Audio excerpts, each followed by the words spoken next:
In 2023, a demolition crew pushed through the rusted gates of what had once been Beijing's most technologically advanced private residence, preparing to destroy a mansion that had been abandoned for 3 years, but still contained secrets that could destabilize governments, destroy reputations, and reveal the true cost of building the world's most addictive digital platform.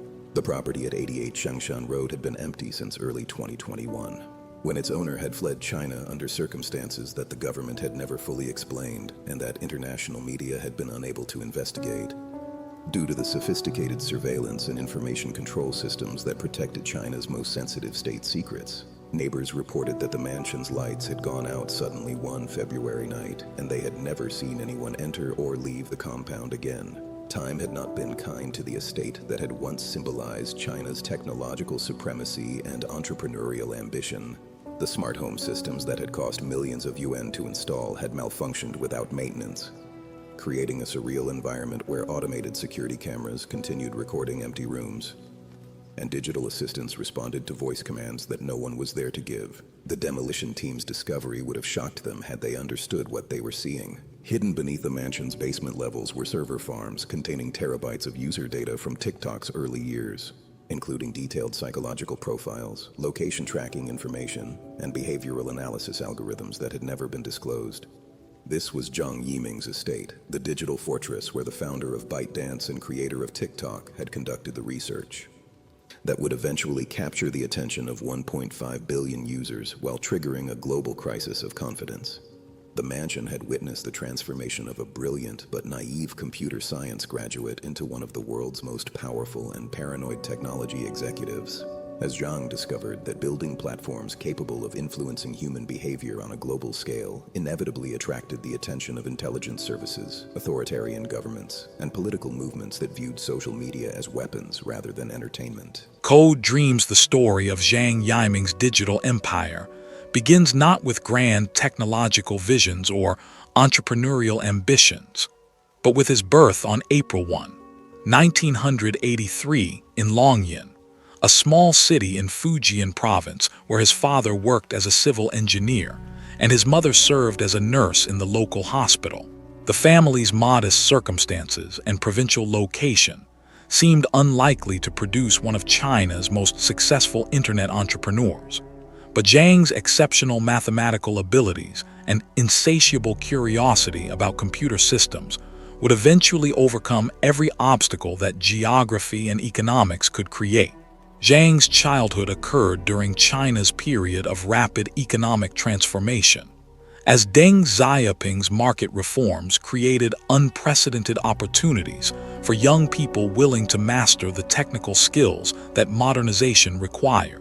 His parents recognized their son's intellectual gifts early and made significant sacrifices to ensure he received the best education their resources could provide, including private tutoring in mathematics and science that consumed a substantial portion of the family's income. The educational environment that shaped Zhang's development emphasized systematic thinking, analytical problem solving, and the kind of methodical approach to complex challenges that would later characterize his approach to building technology platforms. His teachers noted his exceptional ability to identify patterns in large data sets and his intuitive understanding of how small changes in algorithmic parameters could produce dramatically different outcomes. Zhang's first exposure to computer programming came during his final years of high school, when the local education department acquired several personal computers for advanced students to use in mathematics and science courses. The primitive systems could barely run basic programming languages, but Zhang's fascination with the logical structures and creative possibilities of code was immediate and complete. His parents initially opposed his decision to pursue computer science at university, believing that engineering disciplines like civil engineering or mechanical engineering offered more reliable career prospects for young men from provincial backgrounds.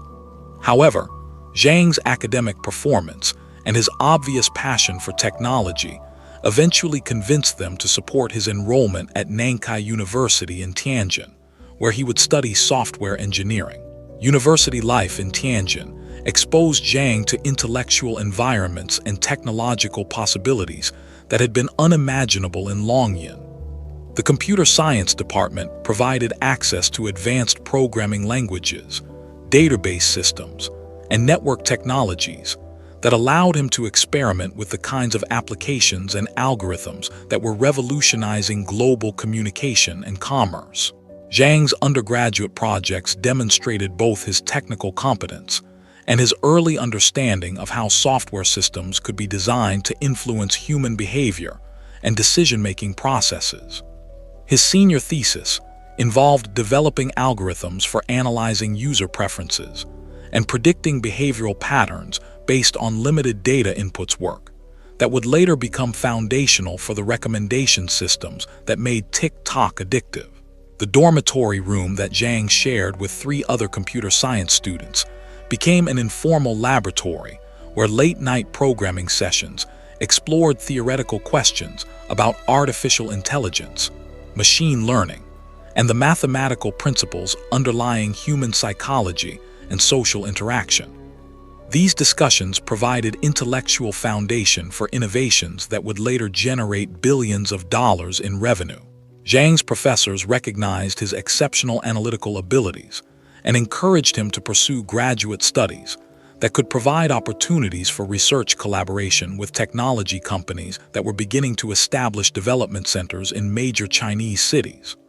However, Zhang's growing impatience with academic constraints and his desire to apply his skills to practical problems led him to seek internship opportunities in Beijing's emerging technology sector. His first professional experience came through an internship at Microsoft's Beijing research facility, where he worked on search algorithms and data analysis projects that provided exposure to the kind of large-scale computing systems that were transforming global information processing. The experience demonstrated both the commercial potential of advanced algorithms and the organizational challenges of managing complex technology development projects. The Microsoft internship also introduced Zhang to the venture capital ecosystem that was beginning to fund Chinese technology startups, as American and European investors recognized opportunities for applying successful internet business models to China's rapidly growing market of computer-literate consumers. These connections would prove crucial for his later fundraising efforts. Zhang's decision to leave university before completing his degree reflected both his confidence in his technical abilities and his recognition that the rapid pace of technological change made practical experience more valuable than additional academic credentials. His parents were devastated by this choice, but Zhang's subsequent success would eventually vindicate his judgment about the relative value of formal education versus entrepreneurial opportunity. His first full-time employment was with a small Beijing technology company called Jiazhu Online, where he worked on mobile applications and web-based services that provided experience with the user interface design and behavioral analysis techniques that would later distinguish ByteDance's products from competing platforms. The technical skills that Zhang developed during these early career experiences included advanced programming in multiple languages, database design and management, algorithm optimization, and user experience analysis capabilities that would enable him to recognize and exploit opportunities that other entrepreneurs missed because they lacked either the mathematical sophistication or the psychological insight necessary for building addictive digital products. His growing understanding of how algorithmic systems could be designed to capture and maintain user attention reflected not only technical competence, but also intuitive appreciation for the psychological vulnerabilities that effective social media platforms needed to exploit.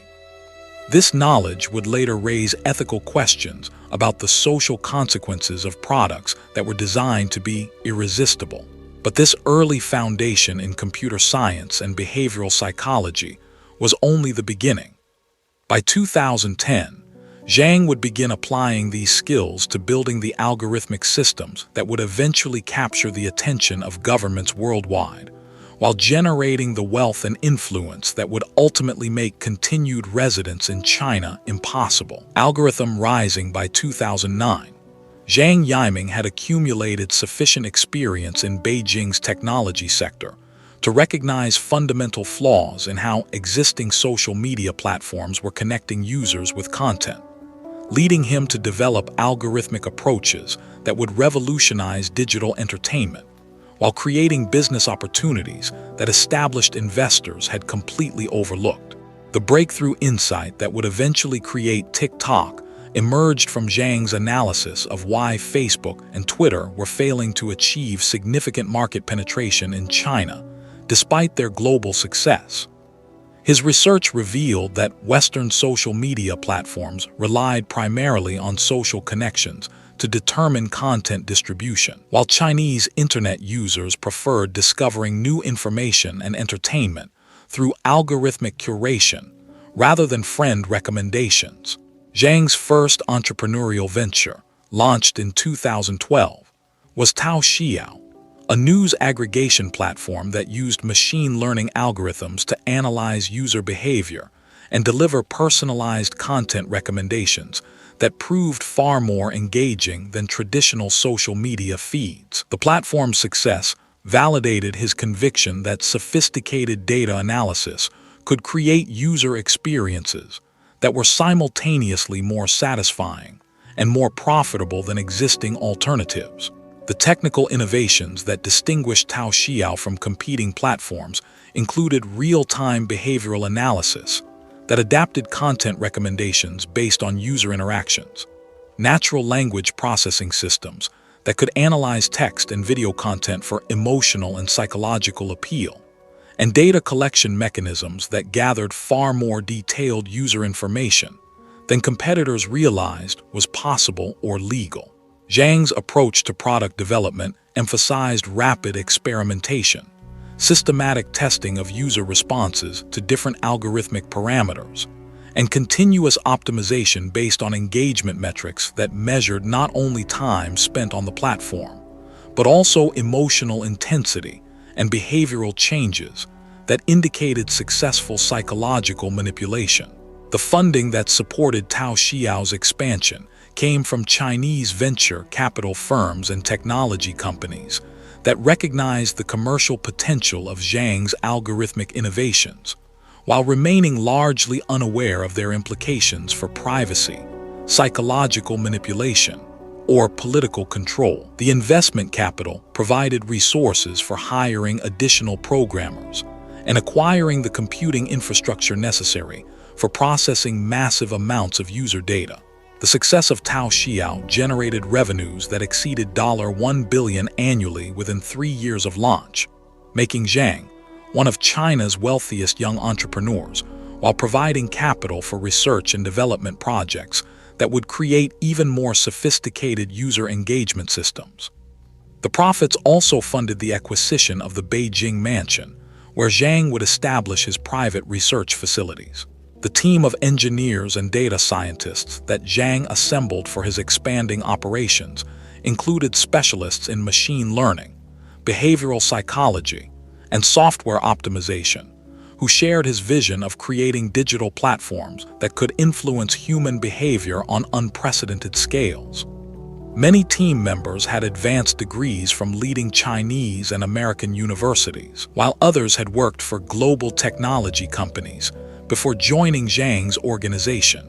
The corporate culture that emerged within Zhang's companies emphasized technical excellence, innovative thinking, and aggressive competition with established technology platforms, while maintaining strict confidentiality about algorithmic methods and data collection practices that provided competitive advantages.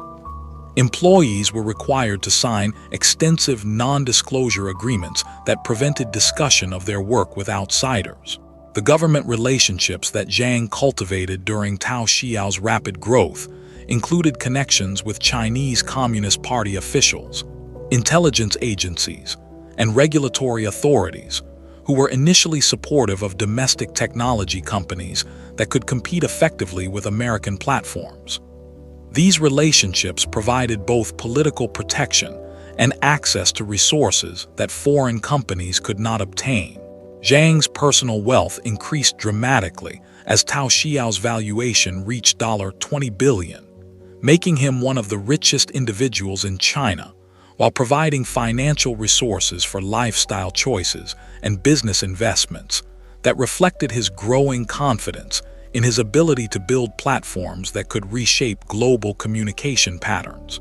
The international expansion opportunities that Tao Xiao's success created included partnerships with technology companies in Southeast Asia, investment opportunities in related platforms and services, and the possibility of competing directly with American social media companies in global markets where algorithmic curation might prove superior to social connection-based content distribution.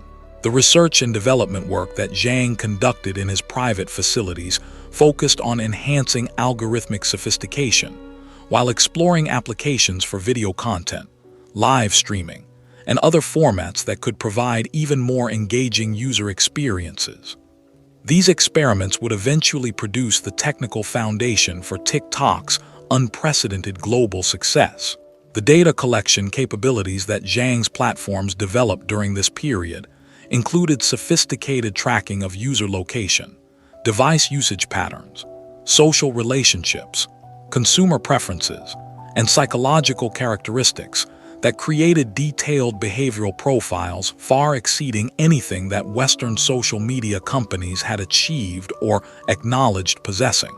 The ethical questions that Zhang's innovations raised about privacy, manipulation, and social control were largely ignored during the early years of rapid growth, as both investors and users focused on immediate benefits rather than long-term consequences of algorithmic systems designed to maximize engagement regardless of social or psychological costs. The strategic vision that guided Zhang's technology development emphasized building platforms that could adapt to user preferences more quickly and accurately than human-curated alternatives, while generating revenue through advertising systems that could target consumers with unprecedented precision based on psychological analysis rather than demographic categories. The competitive advantages that Zhang's algorithmic approaches provided over existing social media platforms would soon attract attention from international markets, government regulators, and intelligence agencies, who recognized that technologies capable of influencing human behavior on such scales represented both commercial opportunities and potential national security threats. Palace built in 2016, with Tao Xiao generating massive profits and his personal wealth exceeding $2 billion. Zhang Yiming made the decision that would establish his family's position within China's technology elite. The construction of an extraordinary private compound at 88 Xiangshan Road in Beijing's exclusive Haidian district, where China's most successful internet entrepreneurs maintained residences that demonstrated their achievement, while providing secure environments for the sensitive research work that sustained their competitive advantages. The property Zhang selected had previously been occupied by a state-owned enterprise facility that had been abandoned during China's economic reforms, creating an opportunity to acquire a large urban site with existing infrastructure, while avoiding the complex negotiations that new development projects required. The location provided both privacy and proximity to Beijing's technology centers, universities, and government ministries. Zhang commissioned Ma Yansong of MAD Architects, one of China's most celebrated contemporary designers, to create a residence that would integrate traditional Chinese architectural principles with cutting-edge technology systems, creating spaces that could serve both as family home and as private research facility for algorithmic development work that required absolute confidentiality and security. Ma Yansong's design philosophy emphasized harmony between natural and technological elements, creating architectural forms that appeared organic while concealing sophisticated electronic systems, surveillance equipment, and computing infrastructure that made the residence one of the most technologically advanced private properties in the world. Construction began in early 2017 and required nearly 2 years to complete, involving some of China's most skilled craftsmen and technology specialists working under strict confidentiality agreements that prevented disclosure of the building's capabilities or contents. The project employed over 300 workers at its peak, including specialists in electronics, security systems, and specialized construction techniques. The completed compound encompassed 15,000 square meters of floor space, distributed across multiple buildings connected by underground tunnels and climate-controlled walkways that allowed movement throughout the complex without external visibility. The main residence featured living spaces designed for comfort and entertainment, while separate buildings housed offices, laboratories, and technology facilities. The architectural centerpiece was a central courtyard garden that incorporated traditional Chinese landscape design with contemporary art installations and interactive technology displays that demonstrated Zhang's commitment to integrating cultural heritage with technological innovation. The garden featured rare plants, flowing water, and carefully positioned seating areas designed for meditation and strategic thinking. The residence's smart home systems represented the most advanced integration of artificial intelligence, environmental controls, and security monitoring that consumer technology could provide. Every room contained sensors that monitored temperature, humidity, air quality, sound levels, and occupancy patterns, while AI systems adjusted conditions automatically to optimize comfort and productivity. The underground levels housed computing facilities that rivaled those of major technology companies, including server farms, data storage systems, and algorithm development laboratories, where Zhang could conduct research without external oversight or interference. These facilities were connected to high-speed internet links and backup power systems that ensured continuous operation. The security systems installed throughout the compound included biometric access controls, facial recognition cameras, motion detection sensors, and perimeter monitoring that created multiple layers of protection against unauthorized access or surveillance by hostile intelligence services. The systems were integrated with Beijing police networks while maintaining independent capabilities. The private office complex within the residence provided Zhang with workspace for strategic planning, investor meetings, and confidential discussions with government officials who preferred conducting sensitive business away from their official offices. The offices featured secure communication systems and electronic countermeasure equipment that prevented eavesdropping or recording. The residence's entertainment facilities included a private screening room equipped with the latest audiovisual technology, a traditional Chinese tea room designed for hosting cultural events and business discussions, and recreational areas where Zhang could relax while remaining in secure environment protected from external surveillance or hostile attention. The compound staff facilities housed more than 20 full-time employees responsible for maintenance, security, food service, and technical support that kept the complex operating efficiently while maintaining the confidentiality that Zhang's business activities required. Staff members underwent extensive background investigations and signed comprehensive confidentiality agreements. The technology laboratories contained equipment for software development, algorithm testing, and behavioral analysis research that supported Zhang's ongoing innovation work, while providing capabilities that were unavailable through commercial facilities or university partnerships. The laboratories included specialized computing systems and testing environments for developing new applications. The residence's communication systems provided secure connections to ByteDance facilities worldwide, enabling Zhang to maintain oversight of global operations while protecting sensitive information from interception by competing companies or intelligence agencies that were increasingly interested in Chinese technology development activities. When construction was completed in 2019, Zhang had created what technology journalists described as one of Asia's most impressive examples of how digital wealth could be transformed into physical luxury, while maintaining the security and privacy that success in the technology industry required. The residence represented the pinnacle of his achievement and the foundation for future innovations. The compound's dedication ceremony attracted more than 200 guests, including technology industry leaders, government officials, and international investors who were impressed by the integration of technological sophistication with architectural beauty. The event established Zhang's position among China's most influential technology entrepreneurs, while demonstrating his commitment to remaining based in Beijing, despite growing international business opportunities.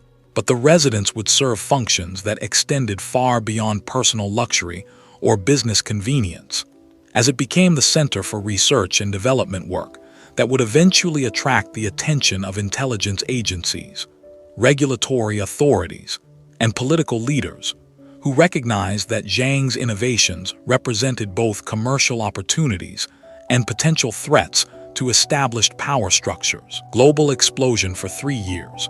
From 2018 to 2021, Zhang Yiming's Beijing mansion served as the nerve center for TikTok's unprecedented global expansion, as the platform he had developed from his private research facilities achieved worldwide adoption rates that exceeded those of Facebook, Instagram, and YouTube, while generating controversies that would ultimately threaten his personal freedom and business empire.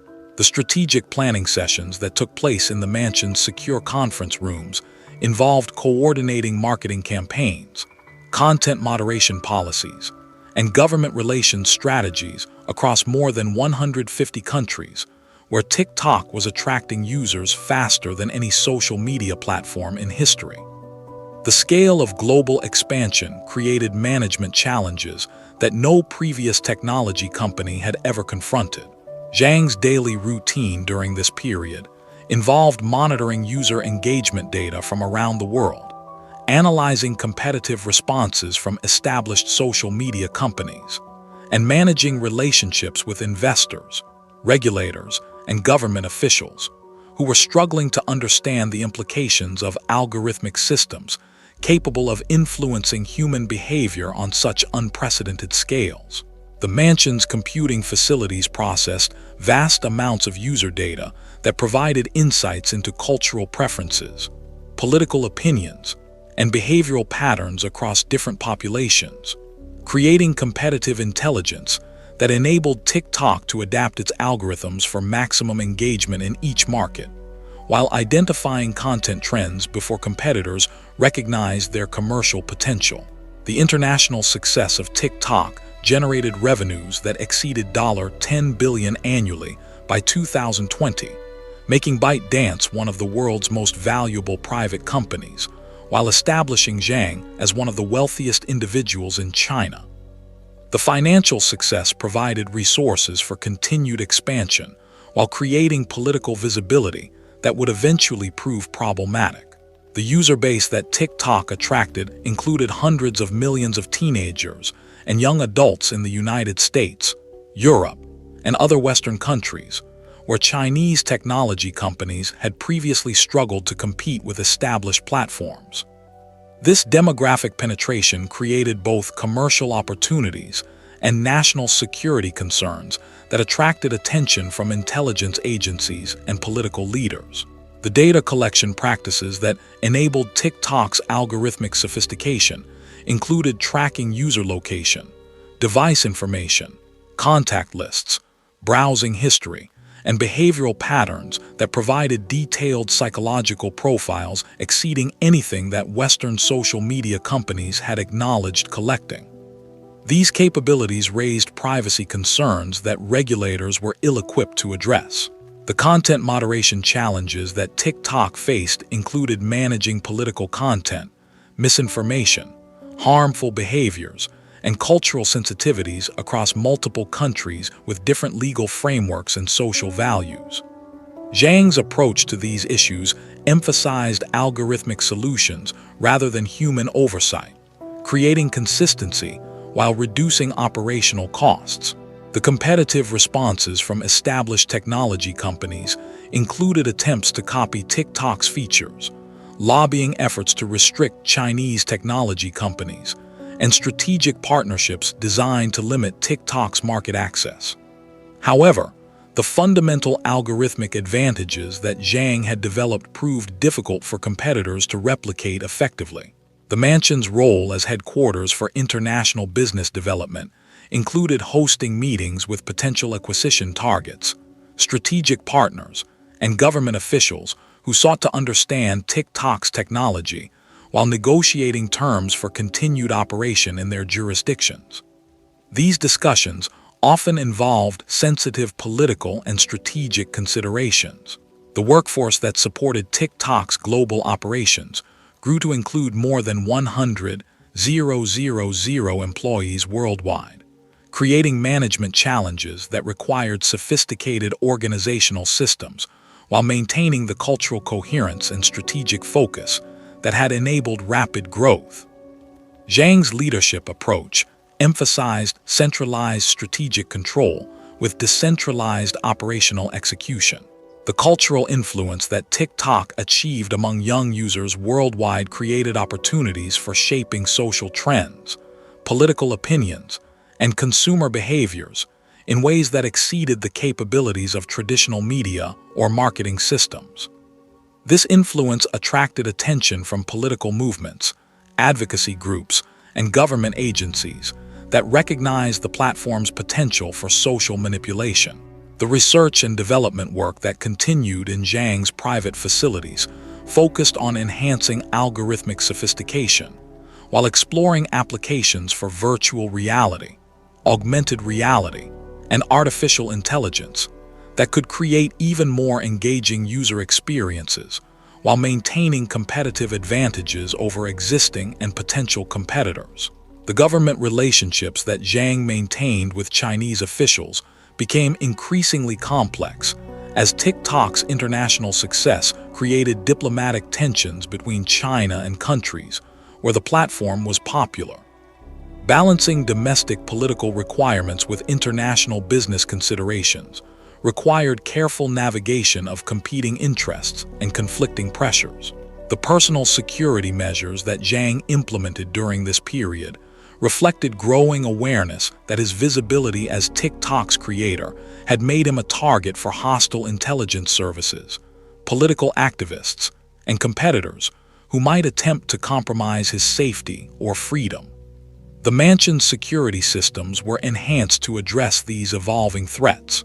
The strategic vision that guided TikTok's continued development emphasized building a global platform that could transcend national boundaries while maintaining technological advantages that would ensure continued market dominance.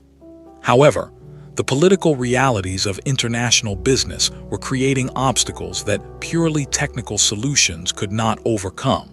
The ultimate irony of TikTok's global success was that achieving Zhang's vision of worldwide influence inevitably attracted the attention of political leaders and intelligence agencies, who viewed Chinese technology platforms as potential threats to national security, democratic institutions, and cultural autonomy concerns that would eventually force Zhang to choose between his business empire and his personal freedom. Government eyes the transformation of TikTok from celebrated innovation to perceived threat began in earnest during 2019, when intelligence agencies in the United States, United Kingdom, Australia, and other Western nations began conducting classified assessments of Chinese technology platforms and concluding that apps like TikTok represented sophisticated intelligence collection operations disguised as entertainment services.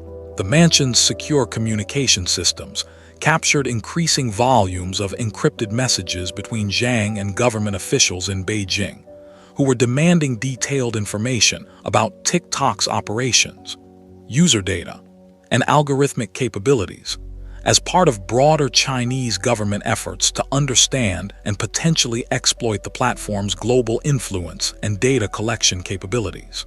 The classified intelligence reports that Western governments prepared during this period, later revealed through leaked documents, described TikTok as a potential vector for mass surveillance and social manipulation that provided Chinese authorities with unprecedented access to detailed behavioral and psychological information about millions of citizens in countries that China considered strategic competitors or potential adversaries. Zhang's initial response to growing government scrutiny reflected both his genuine surprise at the political interpretation of what he considered purely commercial activities and his growing recognition that the technical capabilities he had developed inevitably raised national security concerns that could not be addressed through traditional business or diplomatic channels. The Chinese government's approach to managing TikTok's international expansion included both public support for the platform's commercial success and private demands for cooperation with intelligence and propaganda activities that Zhang had not anticipated when developing his original business model. These conflicting pressures created impossible choices between business interests and political loyalty. The data sharing agreements that Chinese law required between private technology companies and government agencies meant that TikTok's massive collection of international user data was theoretically available to Chinese intelligence services, regardless of Zhang's personal intentions or business policies. This legal reality made credible denials of government access virtually impossible. The mansion's private research facilities became venues for meetings with Chinese security officials who sought technical briefings on TikTok's capabilities, while providing guidance on how the platform could be modified to serve broader Chinese strategic objectives. These discussions created documented evidence of connections between ByteDance and Chinese intelligence activities. The psychological warfare capabilities that TikTok's algorithmic systems possessed were recognized by military analysts who understood that platforms capable of influencing user emotions and behaviors could be weaponized for political purposes through coordinated content campaigns, targeted misinformation, and systematic manipulation of public opinion in foreign countries. The legislative responses that began emerging in various countries included proposals to ban Chinese technology companies, require data localization, mandate algorithmic transparency, and establish oversight mechanisms that would effectively eliminate the operational advantages that had made TikTok successful. These regulations threatened to fragment the global platform that Zhang had built. The diplomatic tensions between China and Western nations were exacerbated by TikTok's success, as the platform became a symbol of broader concerns about Chinese technological advancement, economic espionage, and authoritarian influence on democratic societies. Zhang's creation had inadvertently become a focal point for geopolitical conflict. The corporate governance challenges that these political pressures created included demands from international investors for operational independence from Chinese government influence, requirements from foreign regulators for transparent data practices, and expectations from Chinese officials for continued cooperation with domestic policy objectives. Satisfying all stakeholders simultaneously was becoming impossible. The security investigations that intelligence agencies conducted revealed sophisticated technical capabilities within TikTok's systems that appeared designed for data collection and behavioral analysis, far exceeding what traditional social media platforms required for commercial operations. These discoveries validated concerns about the platform's potential for surveillance and manipulation. The mansion's electronic surveillance detected increasing attempts by foreign intelligence services to monitor Zhang's activities, communications, and business relationships as part of broader efforts to understand Chinese technology development and assess potential threats to their national interests. Zhang's privacy and security were being systematically compromised. The legal vulnerabilities that Zhang faced in multiple jurisdictions included potential violations of privacy laws, data protection regulations, and national security restrictions that carried severe penalties including imprisonment and asset forfeiture. The global reach of his business had created legal exposure in dozens of countries, with conflicting requirements and hostile enforcement priorities. The strategic options available to Zhang were narrowing as political pressures from both Chinese and foreign governments created constraints that made continued operation under existing structures impossible. Either he would have to choose loyalty to Chinese government demands, or risk losing access to international markets that generated the majority of TikTok's revenue. The personal consequences of these government pressures included restrictions on his international travel, enhanced surveillance of his activities, and growing isolation from business partners and investors who were concerned about their own legal and political exposure. Zhang's success had transformed into a form of imprisonment within his own empire. The realization that his technological innovations had created more problems than opportunities marked the beginning of Zhang's recognition that continued residence in China would eventually require choices that would compromise either his business interests, his personal values, or his freedom to control the platforms he had created. Pressure mounts. The systematic destruction of Zhang Yiming's autonomy accelerated dramatically during 2020, when the Trump administration's executive orders targeting TikTok created an existential crisis that forced Zhang to choose between maintaining control of his creation and preserving his company's access to markets that generated billions of dollars in annual revenue and employed tens of thousands of people worldwide. The mansion's crisis management center became the venue for round-the-clock emergency meetings involving Chinese government officials, international lawyers, American investment bankers, and ByteDance executives who were attempting to develop strategies that could satisfy conflicting demands from Beijing and Washington, while preserving the platform that Zhang had spent a decade building.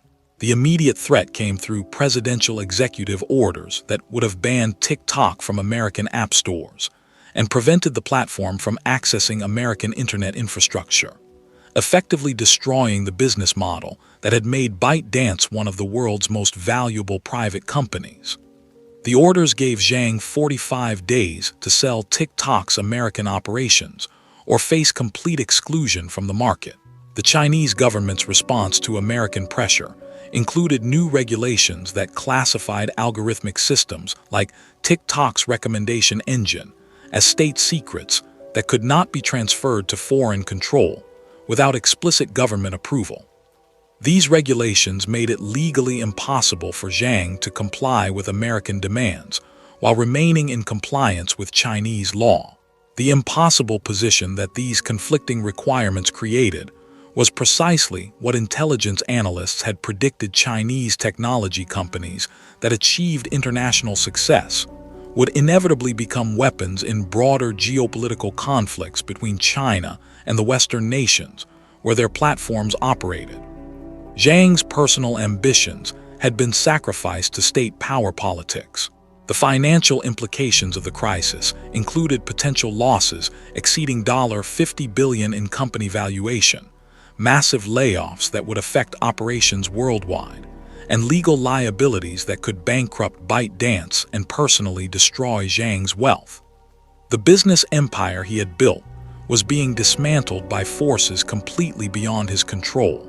The mansion's secure facilities housed increasingly desperate discussions about potential solutions, including partial sales to American companies, operational restructuring that would separate Chinese and international operations, and legal challenges that might delay implementation of the executive orders. None of these options offered realistic prospects for preserving Zhang's control over TikTok. The psychological pressure that these developments created was evident in Zhang's deteriorating physical condition, as colleagues noted dramatic weight loss, chronic insomnia, and signs of clinical depression that reflected his recognition that he was powerless to prevent the destruction of everything he had achieved through a decade of innovative work.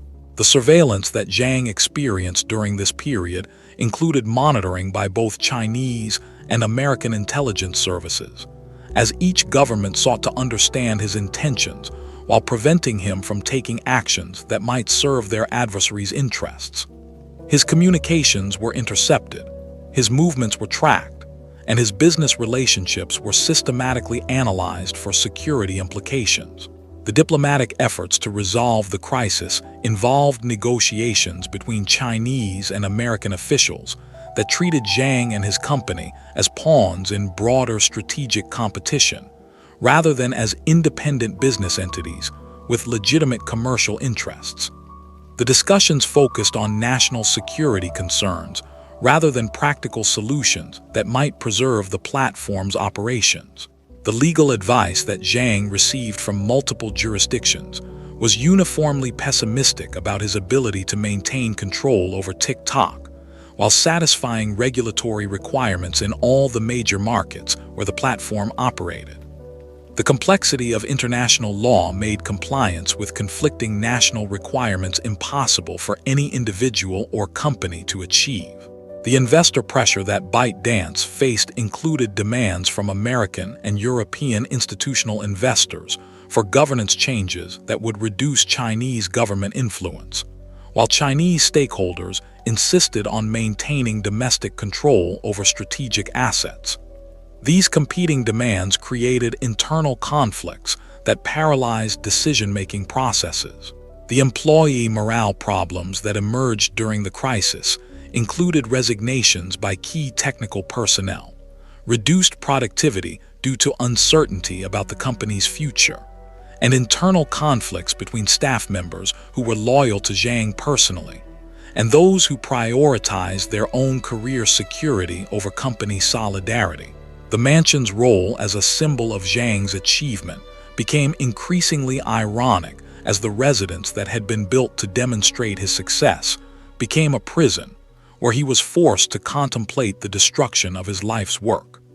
The technological sophistication that had seemed like evidence of his genius now appeared to be surveillance equipment that monitored his captivity. The media coverage of the crisis focused primarily on the geopolitical and national security implications of Chinese technology platforms, with minimal attention to the personal costs that political decisions were imposing on entrepreneurs who had created innovations that were now being classified as threats rather than celebrated as achievements. The strategic planning that occurred during this period involved developing scenarios for Zhang's personal future that ranged from continued residence in China under increased government supervision to potential exile that would separate him permanently from his family, his business, and his cultural identity. The recognition that his situation was becoming untenable marked the beginning of Zhang's preparation for choices that would have seemed unthinkable during the early years of his success, when building a global technology platform had appeared to be an achievement that would enhance rather than destroy his freedom and autonomy. Forced retreat. The end of Zhang Yiming's tenure as CEO of ByteDance came not through voluntary transition or natural succession planning, but through a carefully orchestrated campaign of psychological pressure, legal threats, and governmental coercion that made continued leadership impossible, while creating the illusion that his departure was a personal choice rather than capitulation to forces beyond his control. The announcement of Zhang's resignation, made from the mansion's private office in May 2021, was crafted by a team of public relations specialists, government advisors, and legal experts who sought to minimize the political implications of his departure, while avoiding admissions that could create additional legal or diplomatic problems for either Zhang personally or the Chinese government. The official explanation emphasized Zhang's desire to focus on long-term strategic planning and educational initiatives, while carefully avoiding any acknowledgement of the external pressures that had made continued CEO responsibilities incompatible with his physical safety and psychological well-being. The statement represented a masterpiece of diplomatic language designed to obscure rather than explain the circumstances of his withdrawal. The transition process that transferred operational control to Liang Rubo, Zhang's longtime deputy, was structured to maintain continuity of business operations while satisfying Chinese government requirements for reliable leadership of a company that authorities now classified as strategically important to national interests. Zhang retained nominal oversight responsibilities that provided face-saving cover for his effective removal from decision-making authority.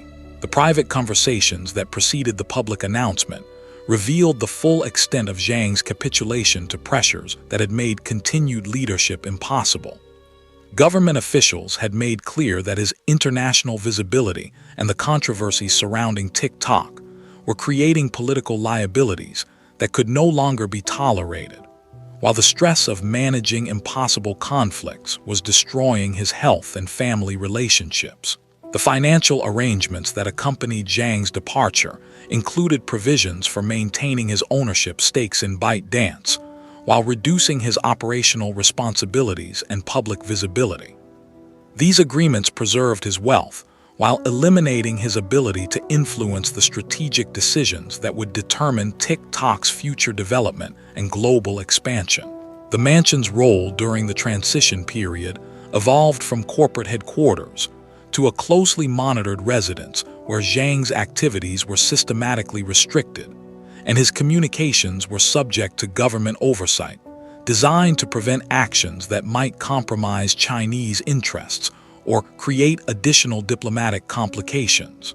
The psychological impact of forced retirement at age 38, after building one of the world's most successful technology companies, created a depression and sense of powerlessness that colleagues described as complete personality transformation.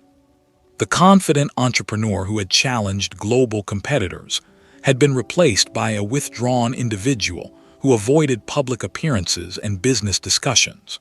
The surveillance systems that monitored Zhang's activities during this period included both electronic monitoring of his communications and physical observation of his movements, as government agencies sought to ensure that his forced withdrawal from leadership was genuine, rather than a tactical maneuver designed to reduce political pressure, while maintaining secret influence over ByteDance operations.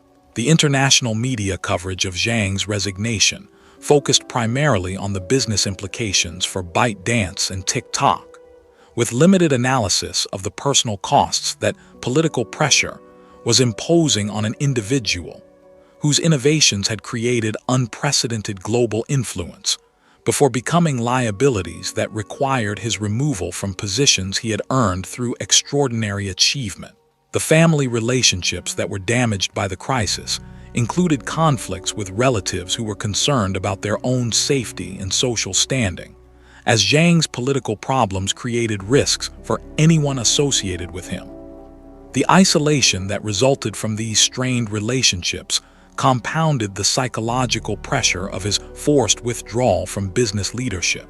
The strategic planning that Zhang was theoretically responsible for under the transition arrangements proved to be largely ceremonial, as real decisions were made by committees that included government representatives and reflected official priorities rather than commercial considerations or technological innovation opportunities.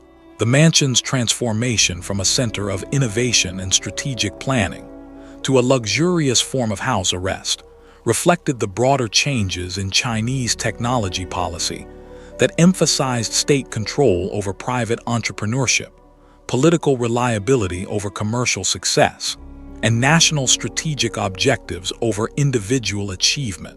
The health problems that Zhang developed during this period included stress-related conditions that required medical treatment, while his physicians privately attributed his symptoms to the psychological trauma of losing control over the company and technology platforms that had defined his identity and purpose for more than a decade. The recognition that his situation in China was becoming permanently untenable led to private discussions about potential options for relocation that would provide greater personal autonomy, while accepting permanent separation from the business empire he had created. These conversations marked the beginning of planning for exile that would represent complete defeat of his original ambitions. The irony of Zhang's forced retreat was that his greatest success, creating a global platform that captured the attention of billions of users, had made continued success impossible by attracting political attention that transformed technological achievement into geopolitical liability, while his mansion became a monument to the dangers of innovation that exceeded the boundaries of what authoritarian systems could tolerate. Mansion abandoned. The abandonment of Zhang Yiming's Beijing mansion in February 2021 occurred with the sudden finality that characterizes situations where continued residence becomes impossible due to surveillance, political pressure, and personal safety concerns that make normal life unendurable for individuals whose achievements have attracted the wrong kind of governmental attention. The departure was conducted with military precision during a carefully planned 48-hour window when Zhang's security detail, household staff, and government monitors were distracted by Chinese New Year celebrations that provided temporary reduction in the surveillance that had made his daily routine a form of psychological torture for months preceding his decision to flee. The personal belongings that Zhang was able to remove from the mansion were limited to essential documents, family photographs, and a small amount of clothing that could be packed quickly without arousing suspicion from the security personnel who monitored his activities. Everything else, furniture, artwork, technology equipment, and personal mementos accumulated over decades, was abandoned as evidence of a life that political circumstances had made impossible to continue. The mansion's smart home systems continued operating automatically after Zhang's departure, creating an eerie environment where climate control systems maintained optimal temperatures for absent occupants, security cameras recorded empty rooms, and automated assistants responded to voice commands that no one was present to give. The technology that had been designed to enhance luxury living became monuments to abandonment and loss. The staff members who had maintained the mansion's operations were given minimal notice of Zhang's departure and were instructed to continue their duties while awaiting instructions from government authorities who would determine the property's future status. Many employees had worked for Zhang for years and were personally devastated by his sudden disappearance from their lives.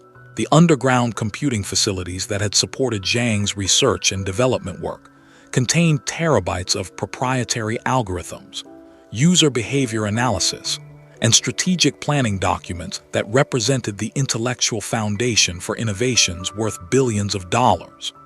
The abandonment of this information demonstrated the desperation that had driven Zhang's decision to flee regardless of financial costs.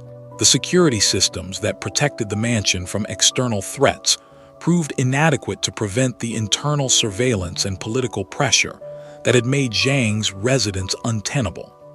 The compound that had been designed as a fortress against hostile competitors became a prison that was monitored by the same government that had initially celebrated his entrepreneurial success. The financial assets that Zhang left behind included not only the mansion itself, valued at over $100 million, but also vehicles, artwork, and personal property that represented substantial wealth. He was unable to liquidate or transfer without triggering investigations that could have prevented his departure or compromised his ultimate destination. The symbolic significance of the mansion's abandonment extended beyond personal tragedy to encompass broader questions about the relationship between entrepreneurial achievement and political freedom in authoritarian societies, where individual success that exceeds certain thresholds inevitably attracts governmental control that can destroy the autonomy that made achievement possible. The documentation that Zhang was unable to retrieve from the mansion included personal journals, business correspondence, and strategic planning materials that contained sensitive information about his relationships with Chinese officials, international business partners, and the technological innovations that had created ByteDance's competitive advantages. The monitoring systems that government agencies maintained within the mansion provided detailed information about Zhang's departure, including the timing, methods, and potential destinations that he might have chosen for his exile. This surveillance data was used to coordinate international efforts to locate and potentially reclaim someone who had become classified as a strategic asset.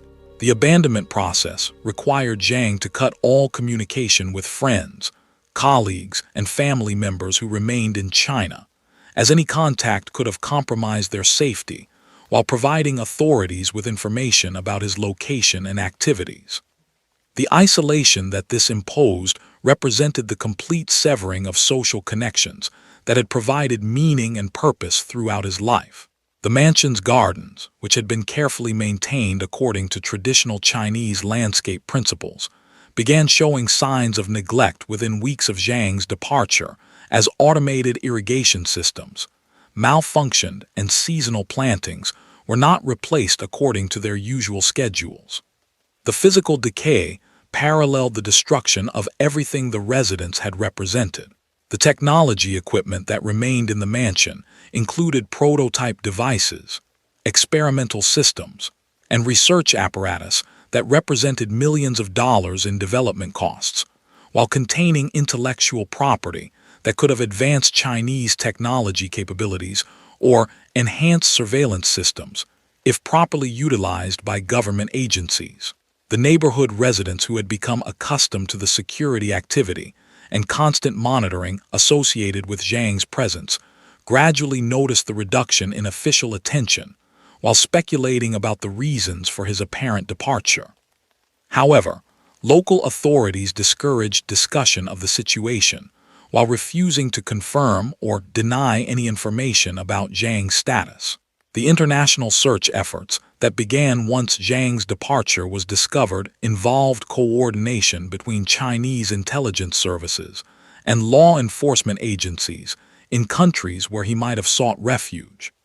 These efforts reflected the government's classification of Zhang as a strategic asset whose departure represented potential national security implications.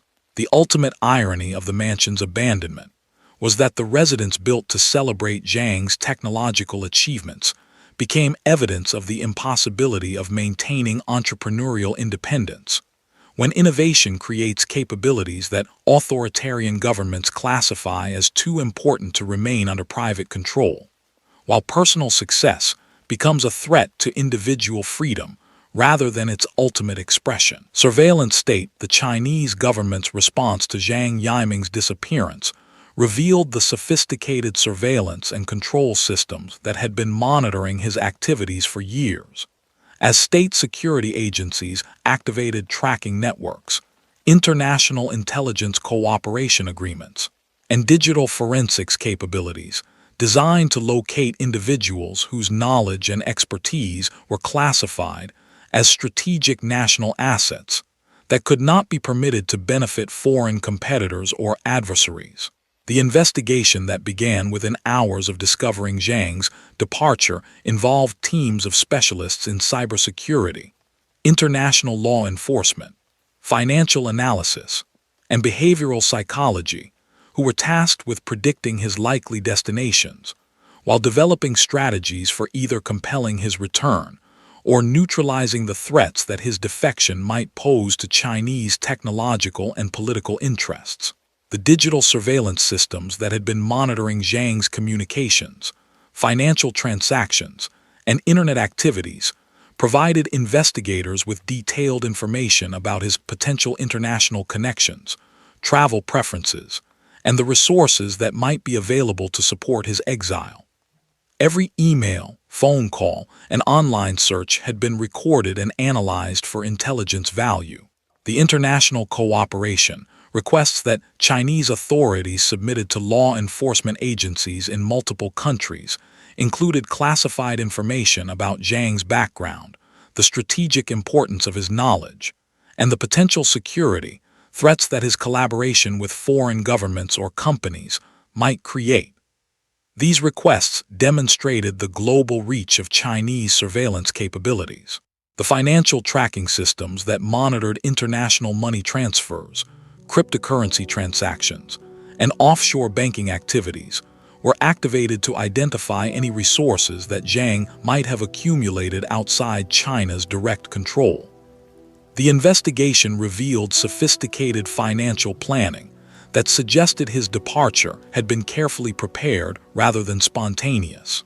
The mansion's electronic systems provided forensic evidence about the timing and methods of Zhang's departure, while hidden surveillance devices revealed conversations and activities that had not been detected by overt monitoring systems. The residence had been transformed into a comprehensive intelligence collection facility that captured every aspect of his private life. The family members and associates who remained in China faced intensive interrogation designed to extract information about Zhang's plans, potential destinations, and any assistance he might have received in planning or executing his departure. These interviews were conducted using psychological pressure and legal threats that demonstrated the seriousness with which authorities viewed his defection. The media management campaign that accompanied the investigation emphasized Zhang's continued loyalty to China, while avoiding admissions that his departure represented a failure of the surveillance and control systems that were supposed to prevent such defections. Official statements portrayed his absence as temporary travel rather than permanent exile.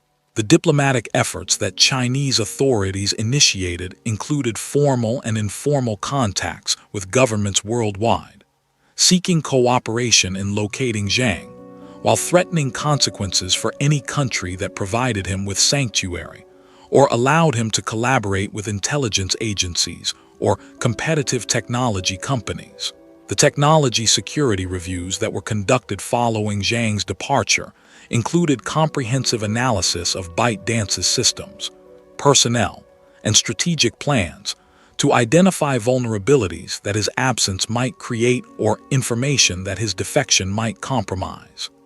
These reviews revealed the extent to which his personal knowledge had been integrated into company operations.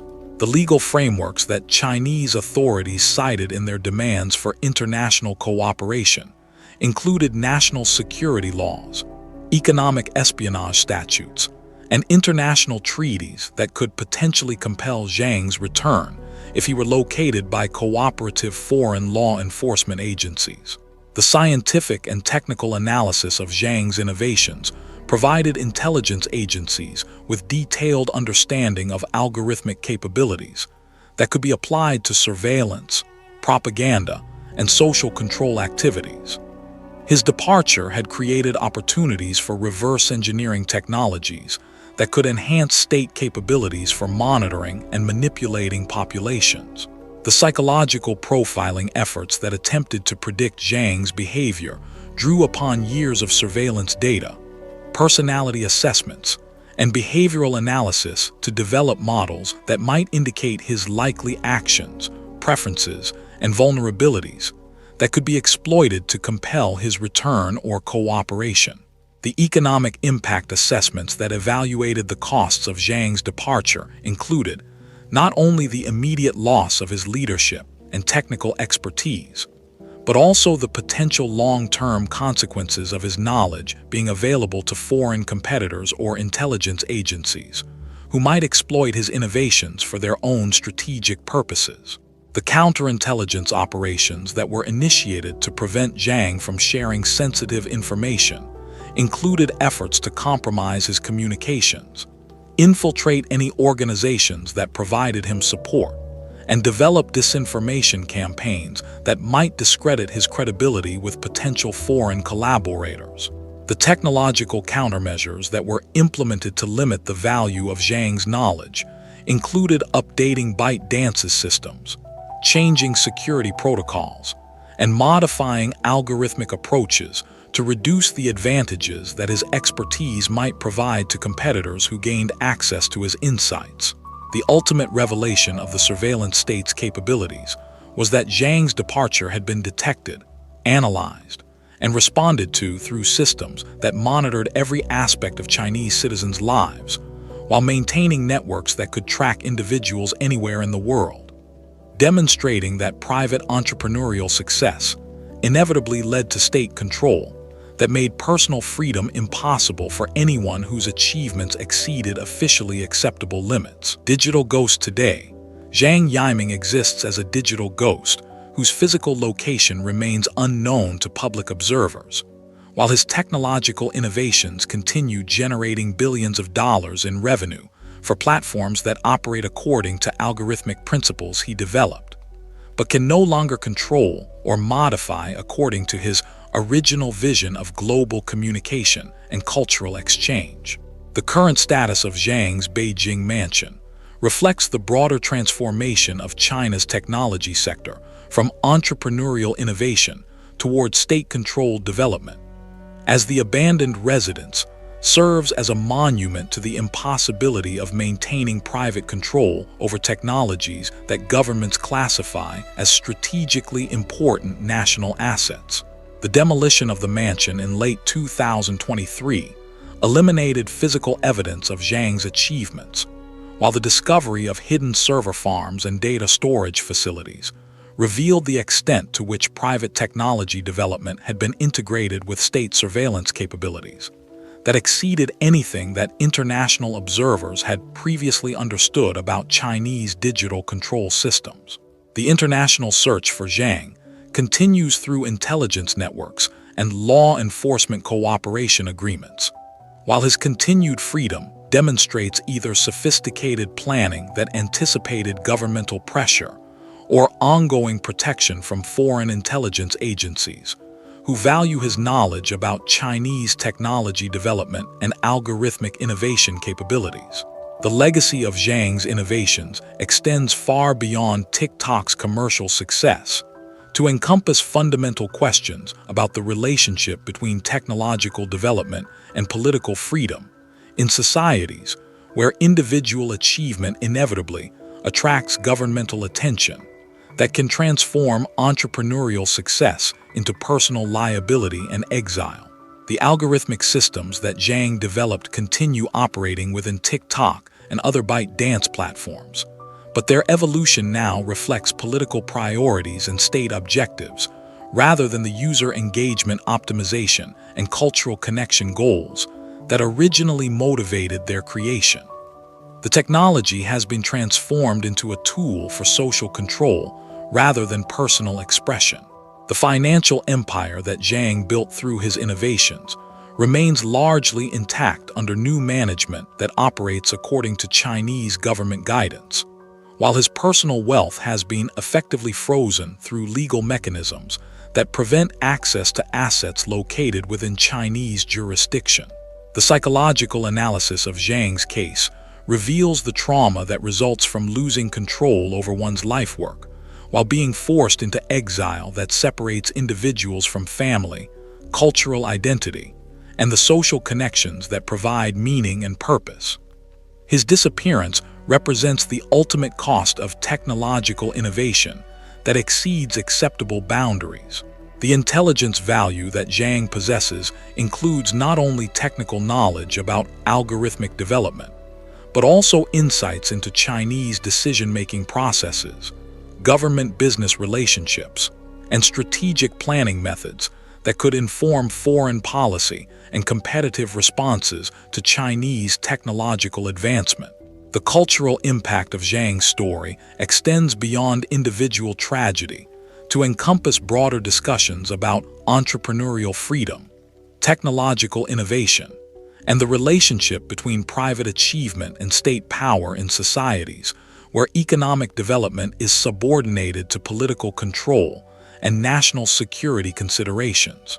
The ongoing mystery of Zhang's location and activities reflects both the sophistication of modern surveillance systems and the continuing possibility of evading governmental control through careful planning, international cooperation, and the kind of technical expertise that created the problems that made exile necessary. The technological capabilities that Zhang developed for analyzing and influencing human behavior remain relevant for applications ranging from marketing and entertainment to political manipulation and social control, ensuring that his innovations will continue affecting global communication regardless of his personal fate or location. The broader implications of Zhang's forced exile include recognition that technological innovation in authoritarian societies inevitably leads to conflicts between entrepreneurial independence and state control, while international business success creates vulnerabilities that can be exploited by governments seeking to extend their influence beyond national boundaries. The mansion's transformation from symbol of achievement to abandoned ruin and finally to demolished site represents the complete erasure of physical evidence of entrepreneurial success that conflicted with state priorities, while the underground data centers revealed the extent to which private innovation had been integrated with surveillance systems. Perhaps the most disturbing aspect of Zhang's story is that his innovations in algorithmic content curation and behavioral analysis have been adopted by platforms worldwide, spreading Chinese-developed techniques for psychological manipulation and social control throughout global communication systems that were originally intended to enhance human connection and cultural understanding.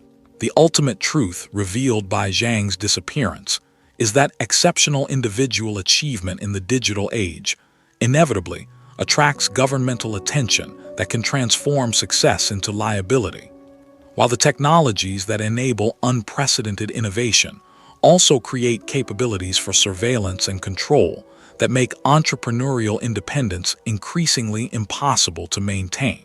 In the empty lot where Zhang's mansion once demonstrated the rewards of technological innovation, where underground facilities contained the algorithmic systems that would reshape global communication, the silence speaks of dreams that became nightmares, achievements that became prisons, and innovations that created the surveillance systems that ultimately destroyed their creators' freedom. The site endures, vacant and monitored, holding secrets that governments worldwide would prefer remain buried, while serving as a reminder that in the digital age, the greatest technological achievements can become the sources of ultimate personal destruction when they exceed the boundaries that authoritarian power is willing to tolerate.